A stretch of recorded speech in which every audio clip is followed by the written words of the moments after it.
Diolch yn fawr chi.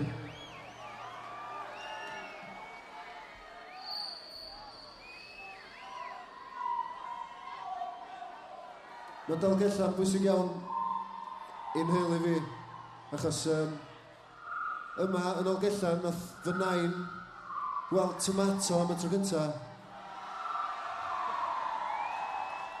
Pan fydd 10 oed, doth i lawr i'r farchnad, a nath i weld yr afal gloiw coch ma yn y farchnad.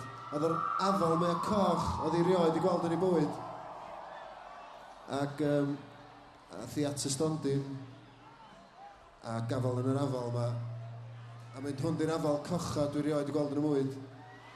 Ac oedd gen i'n llawer o bres, ond nath i gasglu digon arian i dalu am yr afal gloiw coch yma. A wedyn nath i gerdded o'r farchnad i ben y bont na dra fanna, lle mae pobl yn sefyll.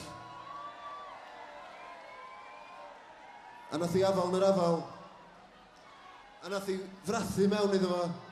Ac oedd o'n afiach, ac oedd hi'n meddwl bod o di pydru, ond tomato oedd o, ac oedd hi'n rhaid i gweld un o blaen.